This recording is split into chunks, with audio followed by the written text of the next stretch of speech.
الحمد لله وكفى والسلام على عباده الذين اصطفى أما بعد فأعوذ بالله من الشيطان الرجيم بسم الله الرحمن الرحيم ظهر الاسم والباطل وقال تعالى فسبح بحمد ربك واستغفر اللهم بارك لنا في رجب شعبان وبلغنا رمضان اللهم صل على سيدنا ونبينا وشفيعنا وحبيبنا ومولانا محمد صلى الله عليه وعلى آله وأصحابه وبارك وسلم. الحمد لله আল্লাহ তাবারক ওয়া তাআলার দরবারে লাখো কোটি শুকর ও সুজুদ যে রব্বে করিম আপনার নামাকে দুনিয়ার সমস্ত ঝামেলা থেকে ফারেক করে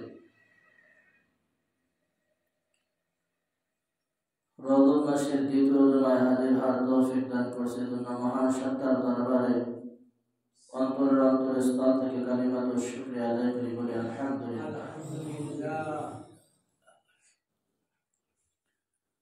আরবি যে মাসটা চলতেছে এই মাসটার নাম হলো রজব মাস। কি মাস? রজব মাস। এই রজব মাস যখন আসতে আল্লাহ রাসূল সাল্লাল্লাহু আলাইহি ওয়াসাল্লাম তারিখ গণনা করতেন। 1 তারিখ থেকে রজবের শাবানের শেষ তারিখ অর্থাৎ যেই দিন থেকে রমজানের চাঁদ দেখা না যাইত, যে আজকে চাঁদ দেখছে আমরা কালকে রোজা রাখবো, এই দিন পর্যন্ত আল্লাহ রাসূল সাল্লাল্লাহু আলাইহি ওয়াসাল্লাম একটা দোয়া পড়তেন এবং সাহাবী যারা ছিলেন তাদেরকেও বিশ্বনবী এই দোয়াটা শিক্ষা দিয়েছেন। আমিও বলবো যারা পারেন ছোট একটা দোয়া, এই দোয়ার ভিতরে আল্লাহ তাআলা কত নিয়ামত, আল্লাহ তাআলা কত সুন্দর কথা আল্লাহ তাআলা রাখছেন এই দোয়ার ভিতরে। এজন্য প্রত্যেকে আমরা এই দোয়াটা মুখস্থ করব, লাগাতার 2 মাস পর্যন্ত এই দোয়া পড়তে থাকবো। এই দোয়া পড়লে ফায়দা কি?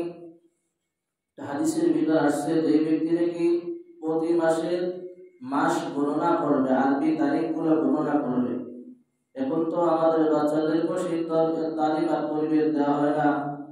এখন আমরা অনেকেই মনে করেন বাংলা তারিখটা অনেকে বলতে পারবে না, কিন্তু ইংরেজির প্রভাব বেশি। বলে যে ইংলিশ কয় তারিখ, বা বলবে আজকে 10 তারিখ জানুয়ারি, সে বলতে পারবে। যদি বলা হয় বাংলা কয় তারিখ, কয় তা জানি না। কি জানে না? আরবি আজকে রজব মাসের 8 তারিখ। কয় তারিখ? যেমন জানাজার নামাজ হলো ফরজে কিফায়া। জানাজার নামাজ কি? এই মহল্লা একটা মাইয়া যখন মারা যাবে, এই মহল্লা যদি কেউ ওই জানাজাটা না পড়ে, কেউ অংশগ্রহণ না করে, শরীক না হয়, তাহলে এই মহল্লা সবাই গুনাহগার হবে। কি হবে? সবাই গুনাহগার হবে। আর যদি কিছু সংখ্যক মানুষ এই জানাজার নামাজ পড়ে মাইয়াতকে কবরে পাঠায় দেয়, কয়েকজন মিলা ধরে মহল্লায় যারা বসবাস করে কেউ তারা গুনাহগার হবে না। কথা বুঝে আসছে কিনা? ঠিক আরবি তারিখটাও এরকম। আর যারা জানাজার নামাজ পড়বে সওয়াবটা কিন্তু তারা পাবে, অন্য যারা যায় নাই তারা কি পাইবে? তো প্রশ্নই আসে না। এই জন্য আরবি তারিখটা যারা মুখস্থ করবে আল্লাহ তাআলা তাদেরকেও একটা এক্সট্রা সওয়াব দান করবে। বলেন না সুবহানাল্লাহ। মহল্লার ভিতরে যদি কেউ আরবি তারিখটা মুখস্থ না রাখে, তাহলে ওই যে জানাজার নামাজ যেরকম ভাবে সবাই না পড়লে যেরকম একটা গুনাহ হইতো, ওই মহল্লাবাসীর সকলের উপর এই গুনার বোঝাটা আল্লাহ তাআলা চাপাই দেবে। বলেন নাউজুবিল্লাহ। এই জন্য মেরে দোস্তর বুজুর্গ সবাই না পারে, কিছু সংখ্যক মানুষ হলেও আরবি তারিখটা মুখস্থ করা চাই। আর আরবি তারিখটা মুখস্থ করলে আল্লাহ তাআলা আপনাকে তাকে সওয়াব থেকে মাহরুম করবেন না। কথা বলেন ঠিক? এই জন্য এই মাসে বেশি বেশি আল্লাহ রাসূল এই দোয়া করতেন, আল্লাহুম্মা বারিক লানা ফি রজব ওয়া শাবান ওয়া বাল্লিগনা রমাদান। দোয়ার ভার মর্ম অর্থ এইভাবে আসতেছে, হে আল্লাহ তুমি আমাকে রজব এবং শাবানের বরকত দান করো। রজব এবং যত বরকত তুমি দান করছো এই রজব মাসে, আল্লাহ তাআলা যখন এই পৃথিবীটা বানাইছে, সৃষ্টি করছে, তো আল্লাহ তাআলা ওই দিন থেকে একটা দিন গণনা শুরু হয়ে গেছে।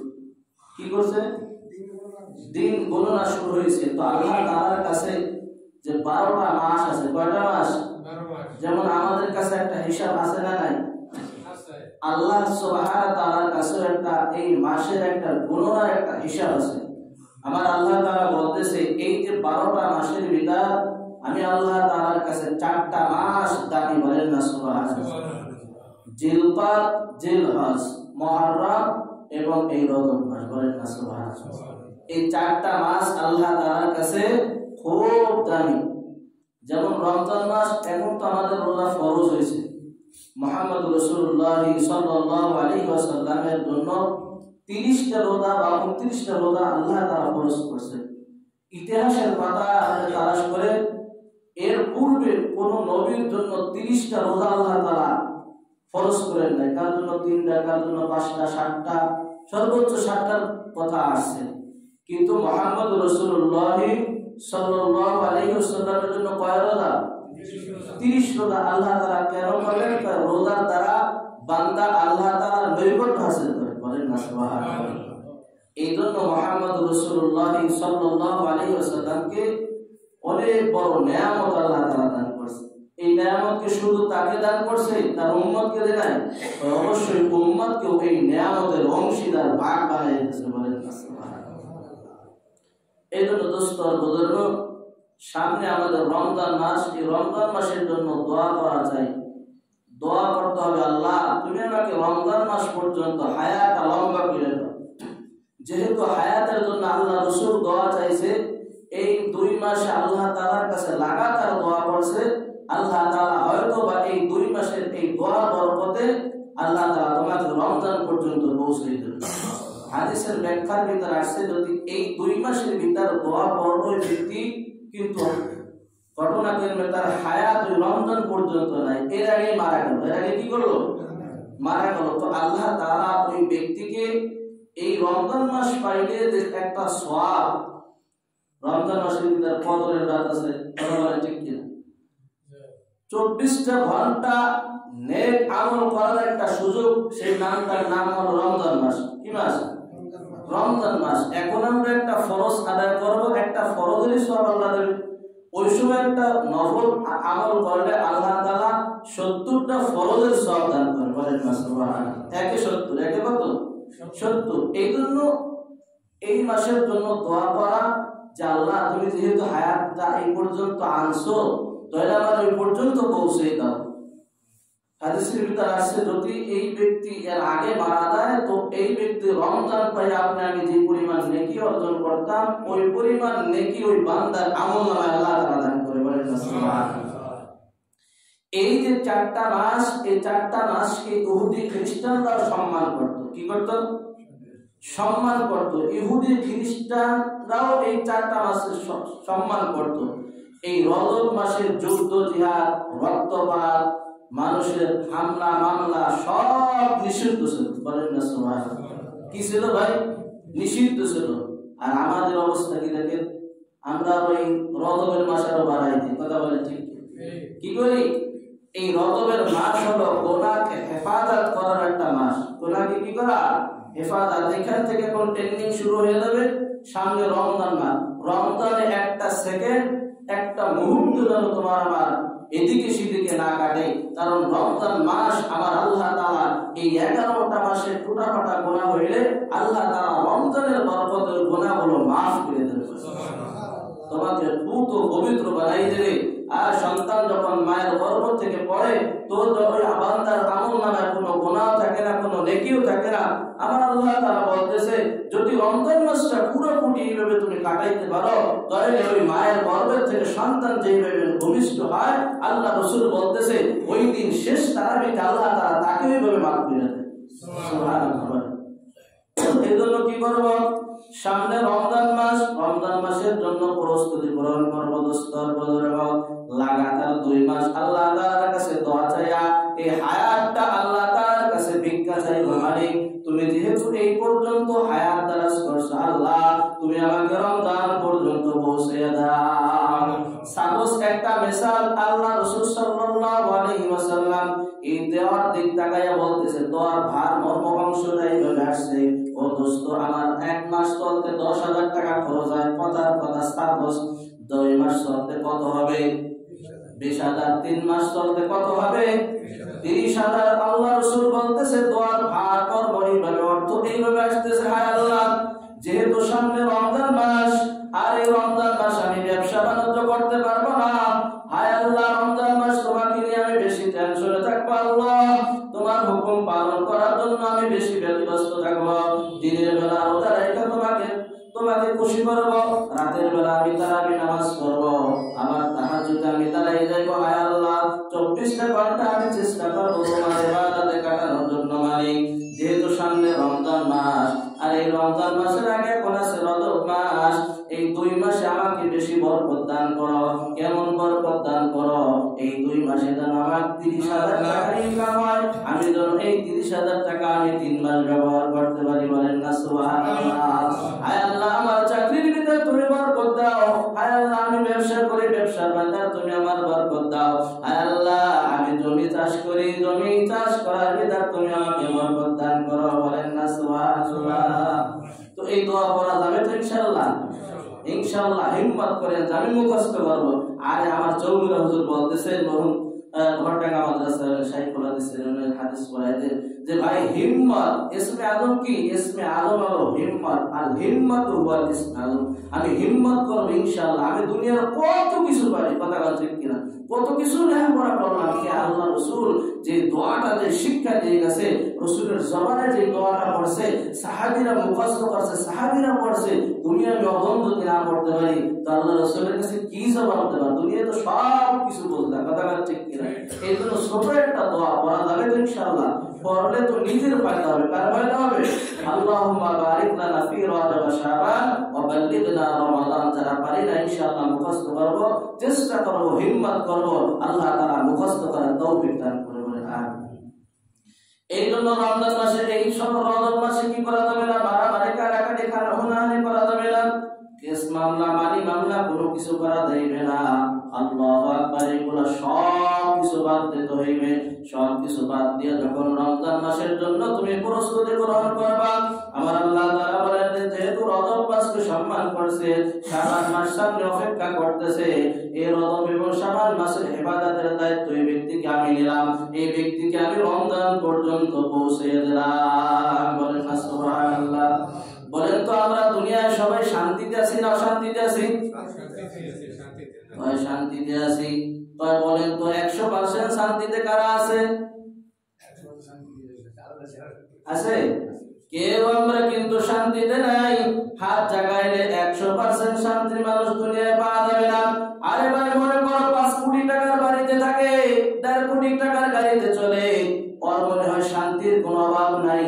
না না না, তার কাছে জিজ্ঞাসা করো। তুমি যখন তার কাছে জিজ্ঞাসা করবা, ওই ব্যক্তির চোখের পানি এমন ভাবে টপটপ হয়ে পড়বে, ওই ব্যক্তির চোখের পানি দেখা তুমিও চোখে পানি রাখতে পারবা। ওই আমার মতো অশান্তিতে পৃথিবীতে আর দ্বিতীয় কেউ নাই।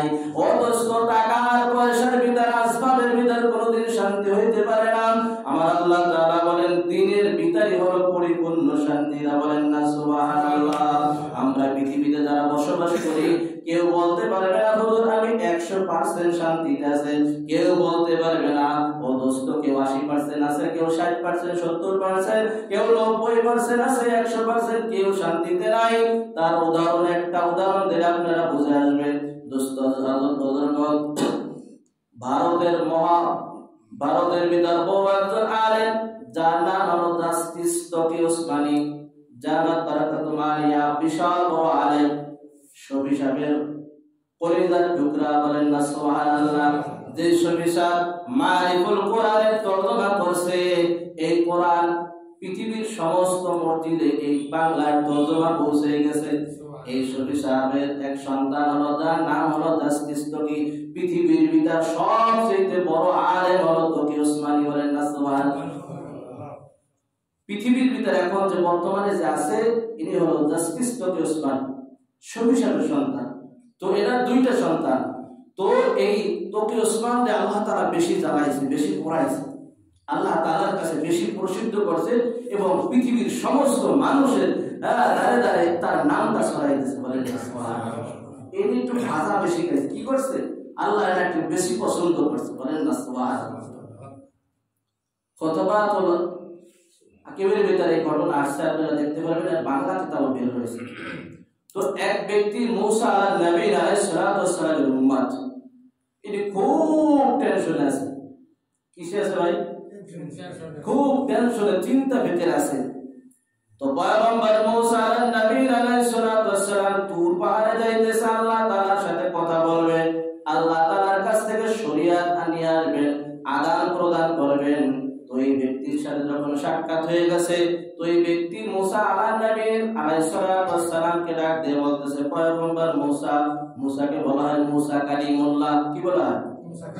ইব্রাহিম খলিলুল্লাহ, ঈসা রুহুল্লাহ, মুহাম্মাদুর রাসূলুল্লাহ। এরকম ভাবে কিছু কিছু নবীকে আল্লাহ তাআলা আল্লাহ নিজেই লকব লাগাইতেছে। মুসাকে কালিমুল্লাহ এই জন্য বলা হয় যে একাধিকবার অনেক সময় নিয়ে আল্লাহ তাআলার সাথে কথা বলছে, এই জন্য বলা হয় মুসা কালিমুল্লাহ। কি বলা হয়? হে পয়গম্বর মুসা নবী আলাইহিস সালাতু ওয়াস সালাম, আপনি তো আল্লাহর বাড়ি যাইতেছেন, আল্লাহর সাথে কথা বলবেন তুর পাহাড়ে যায়া। আপনি আমার একটা কথা শুনে যান, আমি তো যেহেতু আপনার উম্মত, আমি বড় বিপদে আছি। পয়গম্বর কি বিপদে আছো বলো? পয়গম্বর আমি বড় অশান্তিতে আছি। আল্লাহর কাছে যখন যাবেন, আপনি শরীয়ত আনার পরে, আপনার সবকিছু কথা কমপ্লিট হওয়ার পরে আল্লাহ তাআলার কাছে একটা আবদার রাখবেন, আল্লাহ তাআলা যেন আমাকে একটু শান্তির ব্যবস্থা করে দেয়। কি করে? মুসা নবী আলাইহিস সালাতু ওয়াস সালাম আল্লাহ তাআলার সাথে কথা বলা শেষ, কমপ্লিট। এখন আসবে, চলে আসবে, ফিরে আসবে।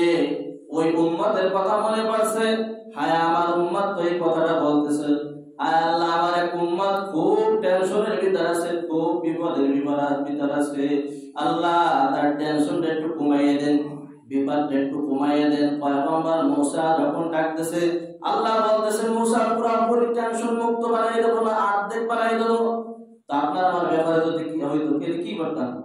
পুরোটাই বানাই দেন, অর্ধেক বানাই আমার ঝামেলায় বাঁধবেন, কথাটা ঠিক কি? তো মুসা নবী তো উম্মতের দরদ, কার দরদ?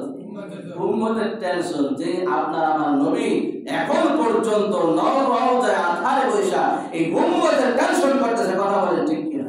আর এই উম্মত গুলো সব কাদিয়ানি হয়ে যাইতেছে, এই মুহাম্মদুর রাসূলুল্লাহর সামনে দেখা কিভাবে মুখ দেখাবা? হে মুহাম্মদের উম্মতেরা কিভাবে মুখ দেখাইবা? বলো কিভাবে মুখ দিয়ে দাঁড়াবা? যখন সব কাদিয়ানি হয়ে যাইতেছে, মানুষ সব মুসলমানের বাচ্চারা বেদিন হইতেছে, ইসলাম নিয়ে টানা হেসরা করতেছে, ইসলামের কোন সেই আমলগুলা যেগুলা মুহাম্মদ রাসূলুল্লাহ সাল্লাল্লাহু আলাইহি ওয়াসাল্লামকে পাঠানোর উদ্দেশ্য হলো ইসলামকে প্রচার করা, ইসলামের দাওয়াত দেওয়া, আজ ইসলাম বেদিনের বাচ্চারা নিয়ে খেলাধুলা করতেছে। তোমার আমার টেনশন কোথায় গেল? কথাটা ঠিক কি?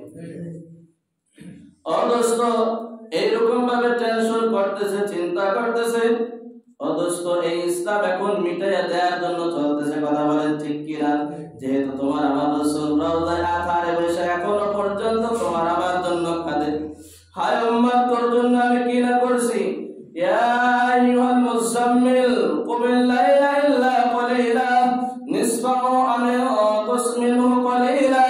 আমার আল্লাহ তাআলা সূরা এই আয়াতের ভিতর বলতেছে, হে উম্মত তোর জন্য আমি কত কষ্ট করেছি, রাতে আমি বিছানায় ঘুমাই নাই, ঘুমটারে হারাম কইরা আমি জায়নামাজে দাঁড়াই গেছি, পা মোবারক ফুইলা গেছে, এরপর আমি রবের ইবাদত করছি। আর তোর জন্য আমার উম্মতকে মাফ করো, হায় আল্লাহ আমার উম্মতকে মাফ করো। এখনো পর্যন্ত রওজায় আধারে বসে তোর টেনশন আমি করতেছি, আর তুই আমার জন্য কি করতেছ? কথা বলেন ঠিক কি না? পয়গম্বর মুসা নবী আলাইহিস সালাতু ওয়াস সালাম যেহেতু তার উম্মত, তার কষ্ট বেশি লাগে, আল্লাহ তাআলার কাছে বলতেছে, মালিক যেহেতু পুরাপুরিটা টেনশন, আপনি পুরাপুরি তার টেনশন মুক্ত কইরা দেন, পুরাপুরি তার টেনশনটা মুক্ত কইরা দেন। আদা কইলে আবার আমাকে পাঠাবে আপনার কাছে? না, দরকার নাই, আপনি একবারে তার টেনশন মুক্ত কইরা দেন। আল্লাহ তাআলা বলতেছে, যাও পয়গম্বর মুসা, আমি তোমার দোয়া কবুল করলাম। বলেন না সুবহানাল্লাহ। আল্লাহ তাআলা কি করছে? মুসা পয়গম্বরের দোয়া কবুল করছে, আর তার উম্মতের ফয়সালা হয়ে গেছে। কি ফয়সালা হয়েছে? অদস্ত পয়গম্বর মুসা আলাইহিস সালাম ওই পথ দিয়ে যখন যাইতেছে, ওই উম্মতের বাড়ির সামনে দিয়ে যখন যাইতেছে, এখন সেই উম্মতরে ডাক দিয়েছে, হে আব্দুর রহমান, কই আও, আমার সাথে কথা শোন। কয়েকবার ডাকার পরে আব্দুর রহমান আর ঘর থেকে বের হয় না। এক ব্যক্তি এসে বলতেছে, পয়গম্বর কারে ডাকাডাকি করতেছেন? আব্দুর রহমান কই? পয়গম্বর আব্দুর রহমান তো কয়েকদিন আগে দুনিয়া থেকে চলে গেছে, মৃত্যুর সংবাদ কি আপনার কাছে আসে নাই? পয়গম্বর টেনশনে পড়ে গেছে। কি করছে? কি ব্যাপার, কি হইল? আমি আল্লাহ তাআলার কাছে দোয়া করলাম, মালিক বলল, যাও মুসা, তোমার দোয়া আমি কবুল করলাম। আর কি দোয়া করলাম, কি কবুল করলাম? মুসা পয়গম্বর বাড়িতে চলে গেছে, আবার পরবর্তীতে তুর পাহাড়ে গেছে। তুর পাহাড়ে যায় যখন আল্লাহ তাআলার সাথে কথা বলছে, শরীয়ত আনার পরে এরপরে আবার আল্লাহ তাআলার কাছে প্রশ্ন করছে। কি করছে? প্রশ্ন করছে, হায় আল্লাহ, আমার সেই উম্মতের জন্য আমি দোয়া করছিলাম, মালিক তুমি বলছিলাম মুসা তোমার দোয়া আমি কবুল করলাম, তো আল্লাহ কিভাবে কবুল করলেন আমি তো কিছুই বুঝলাম না, আমার উম্মত তো দুনিয়ায় নাই। পয়গম্বর তুমি কি দোয়া করছিলা? আল্লাহ আমি বলছিলাম যে আমার উম্মতের একটু টেনশনটা কমাই দেন, আমার উম্মত বড় টেনশনে আছে। কইছালা, হে মুসা আমি বলছিলাম পুরোপুরি টেনশন মুক্ত কইরা দেব না অর্ধেক করব? তুমি বলছিলা আল্লাহ পুরাটা কইরা দেন, এইজন্য আমি পুরা টেনশন মুক্ত কইরা দিছি। তার রূহটা কবজ করে সোজা সুজি আমি তাকে জান্নাতে পৌঁছাই দিছি। ও দোস্ত, এই ব্যক্তি জান্নাতে গেছে তো পুরোপুরি সে টেনশন মুক্ত হয়ে গেছে। কথা ঠিক কিনা? আমরা যতদিন দুনিয়া থাকবো, এই দুনিয়ার টেনশন আপনাকে আমাকে ঘিরা রাখবে। ঘরের টেনশন, বাহিরের টেনশন, সমাজের টেনশন, চারিদিক শুধু টেনশন। সবাই আমরা ক্ষতিগ্রস্ত, সবাই আমরা টেনশনের ভিতরে আছি, কেউ আমরা কিন্তু পুরোপুরি শান্তির ভিতরে নাই। কথা ঠিক কিনা? পুরোপুরি শান্তি হলো জান্নাতে। কোথায়? পুরোপুরি শান্তি হলো জান্নাতে। ও দোস্ত, আমি দুইটা আয়াত তেলাওয়াত করছি। আল্লাহ তাআলা বলতেছে, তোমরা প্রকাশ্য এবং গোপনে গুনাহ ছেড়ে দাও। কি ছেড়ে দাও? গুনাহ ছেড়ে দাও। গুনাহ হলো একটা ক্যান্সার। গুনাহ কি? গুনাহ হলো একটা ক্যান্সার, একটা মহামারী। কোন একটা আদম শরীরের ভিতর যদি বনি আদমের শরীরে ক্যান্সার লাগে, তাহলে ওই জায়গাটা কাইটা ফেলাইতে হয়। কথা ঠিক কিনা? ওই জায়গা কাইটা ফেলাইয়া আবার অন্য জায়গা থেকে মাংস এনে ওই জায়গা লাগাইতে হয়। এরপরে আবার চেকআপ করে ডাক্তার দেখে, ডাক্তার দেখে ওই জায়গার পজিশন ভালো না, আবার ওই জায়গা পুরোপুরি ভাবে ট্রিটমেন্ট করে। কথা বলেন ঠিক কিনা? ওই পুরোপুরি ট্রিটমেন্ট করার পরে ওই পচনটা যখন ভালো হয়ে যায়, আস্তে আস্তে ওই অঙ্গটা পুরোপুরি ভালো হয়ে যায়, সুস্থ হয়ে যায়। আর শরীরের ভিতরে যদি ক্যান্সার লেগে যায়, ওই চিকিৎসা যদি না করা হয়, আস্তে আস্তে আস্তে আস্তে এই ক্যান্সারে সমস্ত শরীরটা ক্যান্সারের রোগে আক্রান্ত হয়ে যায়। এক সময় হঠাৎ সে মারা যায়। কথা বলেন ঠিক কিনা? আল্লাহ রাসূল বলতেছে, গুনাহটা হলো একটা ক্যান্সার। এই গুনাহ তুমি করবে না, এই গুনাহ যদি তুমি করো তাহলে শরীরটা তোমার নষ্ট হয়ে যাবে। আল্লাহ রাসূল বলতেছে, তোমার শরীরের ভিতর, প্রত্যেক বনি আদমের শরীরের ভিতরে একটা গোশতের টুকরা আছে, যে গোশতের টুকরার নাম হলো কলব। কি নাম? কলব। এই কলবে যখন নাকি একটা নেকি করে, তো কলবের ভিতর একটা এইটা আসর করে, কলবটা পরিষ্কার হয়ে যায়। বলেন না সুবহানাল্লাহ। এই বনি আদম হাদিসের ভিতর আছে, যদি একটা গুনাহ করে এই কলবে দেয়া থাকার আগে এই কলবে একটা কালো একটা দাগ পড়ে যায়। কি হয়ে যায়? কালো একটা দাগ। করে যায়। এর পাশে যদি ইস্তিগফার না থাকে, যে আয়াত আমি বলছি ফাসাব্বিহ বিহামদি রাব্বিকা আস্তাগফির ইন্নাহু কানা তাওয়াবা, যদি পিছনে ইস্তিগফার থাকে তাহলে ওই গুনাহটা আস্তে অটোমেটিক সইরা হইরা যায়, বলেন না সুবহানাল্লাহ। আর যদি ইস্তিগফার না থাকে গুনার পিছনে আবার একটা গুনাহ করলো, এই দুইটা গুনাহ আবার এক হয়ে গেল, যোগ হয়ে গেল, এবার একটা দুইটা গুনাহ একটু শক্তিশালী হয়ে গেল, কথা বলেন ঠিক কিনা? ও দোস্ত, ছোটবেলায় আমরা দেখছি মানুষ যখন সুতা তৈরি করে, এই সুতার আসবাবটা প্রথম ভাবে একেবারে নরম থাকে কিনা? এই সর্বপ্রথম অবস্থায় একটা বাচ্চা টান দিলে এই সুতাটা ছিঁড়া বানাবে। এক সময় দেখা যায় এই সুতা দিয়ে বড় একটা বানানো হয়, এই সুতা দিয়া যখন এবার রং করে মারা হয়, বড় বড় জাহাজ, 3 তলা 4 তলা 5 তলা জাহাজ, এই রং করে দিয়েও কিন্তু আটকে রাখা সম্ভব হয়, কথা বলেন ঠিক কিনা? এই ছোটবেলায় গোনাটা হলো এত ছোট, এই কোন শক্তি থাকে না, সেতে পারে যখন তওবা পাশে থাকে। আর যখন তওবা না থাকে, আস্তে আরেকটা গুনাহ যখন হয়ে যায়, তখন এইটা ভারী হয়ে গেল, মজবুত হয়ে গেল। আল্লাহ রাসূল বলতেছে এই গুনার পিছনে যখন তওবা না থাকবে, আস্তে আস্তে বনি আদম গুনাহ করতে থাকবে, আর কলবটা আস্তে আস্তে কালা হয়ে যাবে। এক সময় তার ভালো জিনিস ভালো লাগবে না, ভালো জিনিস তার ভালো লাগবে না। অনেক ভদ্রলোক আছে দেখবেন রমজানে প্রকাশ্যভাবে খানা খায়, কথা বলেন ঠিক কিনা? এর মতো কবর ভরার মতো অথম আসমান আর জমিনের উপর আর হতে পারে না, কথা বলেন ঠিক কিনা? ও গরু 11 মাস ধরে আল্লাহ তাআলা খাওয়ার জন্য দিয়েছে, আর এখনো তুই খাইতেছস। দোস্তর বুজুর্গ ছোট একটা মিসাল দিলে বলবেন, আমরা যখন গাড়িতে উঠি, একটা রানিং গাড়ি যখন চলতে থাকে, এই গাড়িটার স্টেশন মনে করেন ওই যে সামনে ব্রিজ, ওই জায়গা থামাবে, ওই জায়গা না থামাইয়া এই জায়গা থেকে স্টারিং বন্ধ করে, কথা ঠিক কিনা? এই জায়গা থেকে স্টারিং বন্ধ করে, এখনো তো আধা মাইল আছে, ওই আধা মাইল ধাক্কায় চলে যাবে। কিসে যাবে? ওই ধাক্কায় চলে যাবে। এখন থেকে যদি আমরা সতর্ক না হই, এই গুনাহ কিন্তু আমরা রমজান মাসেও ছাড়তে পারবো না, কথা বলেন ঠিক কিনা? এই জন্য আল্লাহর হাবিব বলছে, সামনে যেহেতু রজব মাস, এই রজব মাসে আমরা আছি, এখন থেকে নিয়ে সেফ থাকার চেষ্টা করব। সামনে রমজান মাস অপেক্ষা করতেছে, এমন এমন রমজান মাসে আল্লাহ তাআলা এমন এমন নিয়ামত আল্লাহ দান করবে, এই নিয়ামত আমরা দেখি না তাই মানি না, কথা ঠিক কিনা? দেখি না তাই মানি না, দেখি না তাই বুঝি না। ও দোস্ত, যে জেনে সে কেনে, যে বলে সে খোঁজে, যে জানে সে মানে, যে চিনবে সে তো কিনবে, কথা বলেন ঠিক কিনা? কত মানুষ অপেক্ষা আছে, হায় আল্লাহ, আমরা অপেক্ষা আছি 1 মাস রমজানের পরে ঈদের অপেক্ষায়, কেনাকাটার অপেক্ষায় আছে। কবরবাসী যারা কবরে ঘুমায় রয়েছে, তারা রমজানের অপেক্ষা করতেছে। আল্লাহ, 11 মাস গুনার কারণে পড়তে পড়তে পড়তে পড়তে শরীরটা তামা হয়ে গেছে। হায় আল্লাহ, কবে রমজান মাস আসবে? রমজান মাসে ঠিক কবরবাসীরা তাকায়া কান্নাকাটি করতে থাকে, হায় আল্লাহ, কবে তুমি রমজান দেবা আর কবরের আযাবটা আমার উপর থেকে একটু হালকা হয়ে যাইবে। তুমি আমি তো রমজান মাসের পরে ঈদের অপেক্ষায় থাকি, আর 11 মাস এই কবরবাসীরা আযাব করার পরে ঈদের রমজানের জন্য অপেক্ষা করে, কথা বলেন ঠিক কিনা? তো দোস্ত, এই দুনিয়া কিন্তু থাকার জায়গা না, আমরা কিন্তু কেউ দুনিয়ায় থাকতে পারবো না। দোস্ত বুজুর্গ, এই যে বড় একজন পৃথিবীর ভিতরে একজন নাম করা একজন লোক ছিল, এই ব্যক্তিকে যখন মৃত্যুবরণ করবে, এই মৃত্যুবরণ করার পরে করোনার সময় তার কাছে 14 জন ডাক্তার আসছে। কয়জন ডাক্তার? 14 জন ডাক্তার আসছে। এই কোটিপতি এবার বলতেছে, হে ডাক্তার, তোমরা শুধু আমার শ্বাসটা দাঁড়িয়ে রাখো, আমার নিঃশ্বাসটা যেন যায় আর আসে, আমার যা কিছু আছে সব আমি তোমাকে লিখে দেব। বাইরে থেকেও ডাক্তার আনছে। 14 জন ডাক্তার চতুর্দিক থেকে বাঁচানোর জন্য চেষ্টা করতেছে, আমাকে শুধু একটু বাঁচতে দাও। বলেন তো, এই লোকটা কি বাইসা ছিল না মারা গেছে?